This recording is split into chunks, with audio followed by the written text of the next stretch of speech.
Well, despite the number of daily coronavirus cases coming down, is the third wave really over?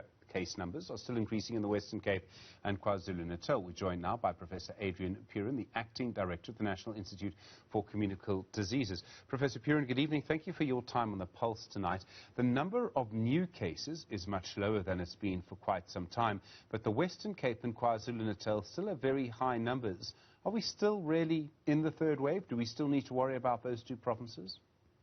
Yes, in fact, Stephen, it's not just those two provinces. In fact, it's all the other provinces as well. I know that Gauteng, the numbers are certainly declining, as well as in Limpopo, in Mpumalanga. But if you look at the positivity rates, those are still substantial. You know, they're in the mid-20s. So that means we don't really have a good sense of what's actually happening with regard to the actual numbers. So my sense would be that, yes, the numbers are decreasing. They're slowly decreasing in terms of the overall numbers of infections we're seeing. Certainly hospitalizations and deaths are certainly declining. But you're right. When you look at the Western Cape, you can certainly see that there is a much more sharper uptick in terms of the numbers, as well as in KwaZulu-Natal. But I think we need to ensure that we look at the other provinces as well, especially the ones that I've mentioned, and ongoing transmissions in the Northern Cape and as well as in the Free State. So we're not out of the woods yet. There's a lot of work we need to do. We still need to make sure that our hospitals are properly prepared, and in some cases we might need to actually still increase capacity if we can. Absolutely. Those are all really critical. Especially now that we're seeing those numbers increase in the Western Cape, for example. Again, capacity is really an important consideration, as well as in some of the other provinces. I think some of them are fine in terms of hospital capacity because the numbers have certainly decreased. But again, we really need to be on our guard in terms of if there are further increases in the numbers, that our capacity is there. That includes not only bed capacity but oxygen capacity as well to manage these particular cases. Do we know why different waves of the virus seem to move in different ways? So, I mean, the first wave seemed to come really in the Western Cape and then sort of to the Eastern Cape and Gauteng. The second wave was sort of Eastern Cape and KZN and then Gauteng. I mean, this has really been more focused on one province so far in Gauteng than we've seen before, and now spreading to KZN and the Western Cape. Do we understand at this stage why the waves move so differently, or is it related to the variants, for example?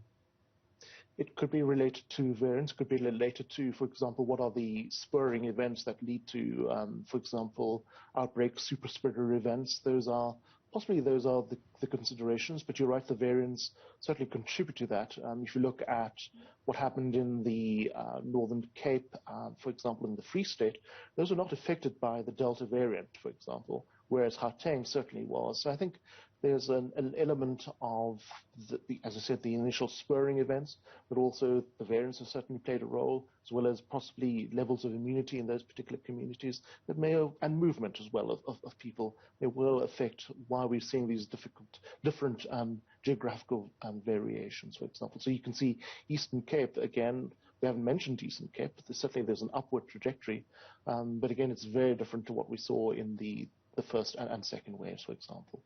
There's been a tendency to sort of blame the weather, and I realize we can blame the weather for everything, but we had the peak of the third wave in Gauteng during the coldest month in Gauteng this year. The argument is not around temperature in the virus, it's around human behavior in the virus, and the fact that people congregate more closely together in the middle of winter. It's getting warmer now. I mean, is there any connection to that? I'm fully convinced that weather and a global emergency is a different discussion once we're over this particular hump. But my sense is that would appear not always to be related to the weather, because I think if you looked at the other, in terms of the other hemispheres, in fact, weather was not a major contributor to the resurgences that were certainly observed. I think it may well play a role in terms of the fact that, yes, people are more outdoors during that particular period, but I don't think it really always necessarily affects the resurgence that we've seen. I think one of the good things so far is, in fact, that we don't really have much of an influenza season.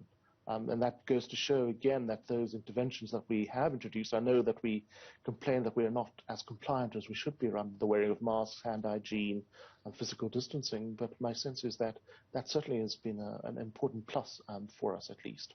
So we're in the third wave. We still have to brace ourselves for some of those impacts. Some people are very worried about a fourth wave. Is a fourth wave inevitable of the virus? Is it not possible to say? And somewhere in there is a conversation, of course, around the impact of vaccinations. Absolutely. So you're quite right, Stephen. It will be very important as we scale up the levels of vaccination, what that fourth wave may look like. It may look very different, hopefully, in terms of the fact that we may have infections, but not serious infections, and decrease in hospitalizations and a decrease in mortality. That'd be the sort of scenario that we should try and work towards, especially as we try and scale up the level of vaccinations. However, my sense would be that those non-pharmaceutical interventions, the wearing of masks, the physical distancing, hand hygiene, ventilation, these are still going to be really critical and remain with us for a while yet. And the evidence from other countries that are more vaccinated than we are, there are actually not many who are more vaccinated than we are, but certainly it shows that they work. Absolutely. So, I mean, I know the United States seem to have stalled for some reason. I'm not sure why that is. But if you look at the United States, the UK, which has had its so-called Freedom Day, Israel, certainly we certainly saw the effect of vaccination campaigns. They were really effective. However, it's certainly complicated now with the fact that the Delta variant is so potent in terms of its transmissibility that has certainly affected the vaccine campaign. So I think it's not straightforward. It's complicated, but I think I'm hoping it will be doable, at least in terms of the effect of the vaccines. Professor Adrian Puren, Acting Director of the National Institute of Communicable Diseases. Sir, thank you very much indeed for your time tonight.